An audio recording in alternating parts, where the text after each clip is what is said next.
ایک بدو عورت تھی جب آپ تشریف لے گئے نا ہجرت کر کے مدینہ، تو رابغ ایک جگہ آتی ہے، وہاں بھوک لگی، پیاس بھی، تو ایک خیمہ دیکھا، وہاں پہنچے تو ایک بڑھیا بیٹھی تھی، اس کا نام تھا معبد الخزاعیہ۔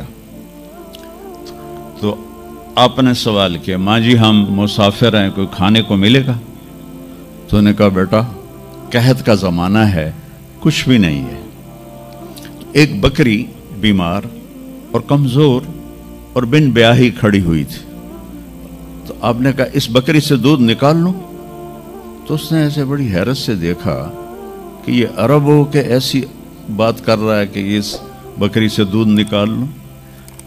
تو وہ کہنے لگی یہ تو بن بیاہی ہے، اس کا تو ویسے بھی اس کے جسم پر بوٹی نہیں ہے، اس سے ایک قطرہ بھی کوئی نہیں۔ کہا ماں جی آپ اجازت دیں؟ کہا لگا ٹھیک ہے۔ تو وہ آپ کو غور سے دیکھنے لگی، چونکہ انہونی بات ہو رہی تھی۔ آپ نے اتنا بڑا وہ تھا برتن، وہ آپ نے لیا اور اس کے تھنوں کو یوں ہاتھ لگایا تو وہ چھلک کے مشکیزے کی طرح نیچے آ گئے، اور آپ نے دودھ نکالا اور وہ فل ہو گیا۔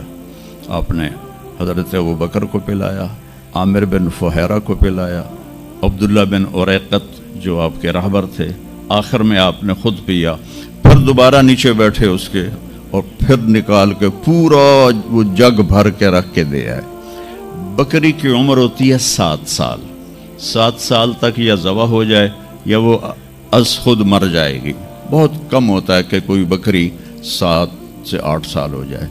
یہ اس بکری کو میرے نبی کے ہاتھ لگے تھے، یہ بکری 22 برس زندہ رہی، 22 برس، اور اس کو ذبح نہیں کیا گیا، یہ مر گئی، خود ہی مر گئی، وہ نبی کے ہاتھوں کی برکت۔ شام کو اس کا خاوند آیا ابو معبد، انہوں نے کہا یہ دودھ کہاں سے؟ تو معبد کہنے لگی اس بکری سے۔ پاگل ہو گئی ہیں، یہ بکری دودھ دے سکتی ہے؟ اس نے کہا میں بھی یہ سمجھی آئی نہیں دین دی، پر کوئی جادوگر آیا ہے، وہ دے ہتھاں دی کرامت آئی ہے، جگ بھریا پیا۔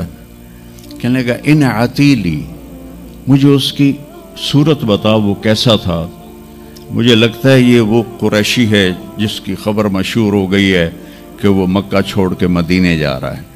تو اب وہ بولی، ترجمہ بعد میں کروں گا، آپ الفاظ کا ردم اور اس میں جو موسیقی ہے اس کو آپ تھوڑا محسوس کیجئے گا۔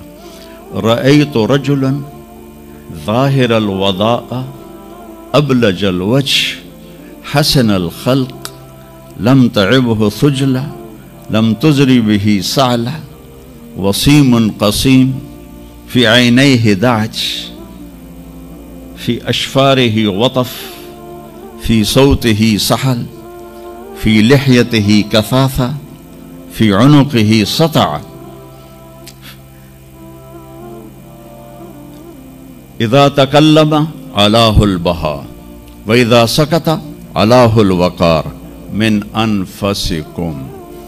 تو کہ میں نے ایک شخص دیکھا جیسے 14ویں کا چاند کپڑے پہن کے نیچے اتر آیا ہو، اور چاندوی کے چاند کی طرح چہرہ چمکتا تھا، کلیوں کی طرح روشن تھا، ماتھا بہت خوبصورت چوڑا تھا، سر بہت خوبصورت سیاہ بڑے بال تھے، اور بھویں بڑی خوبصورت کمان کی طرح، یہاں بال نہیں تھے، یہ جگہ صاف تھی۔ یہ ہماری بچیاں یہاں ان کو لیزر کرواتی ہیں، بھائی تو ان کو مٹاؤ یہاں سے، ہائی ہائی بھی کر دیا تو اے بھی مٹائیں دیا۔ تو میرے نبی خود ایسے آپ کی بھویں یہاں تک آ جاتی تھی، یہاں تک، اور آپ کی آنکھ موٹی تھی اور سیاہ تھی اور سرخ ڈورے تھے اور لمبی تھی، اور آپ کی بھویں قدرتی لمبی تھی، لمبی جیسے یہ بچیاں وہ مصنوعی نہیں لگا لیتی، وہ پتہ بھی لگ جاتا ہے مصنوعی ہے تو کی فائدہ ہویا، تو یا تو پتہ نہ لگنے دو، اور جب دور سے نظر آ جاتا ہے کہ کسی اٹھ دی لے کے آ گئی ہے،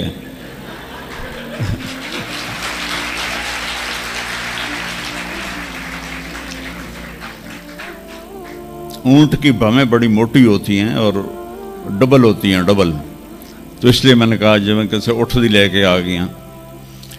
اور خوبصورت داڑھی تھی،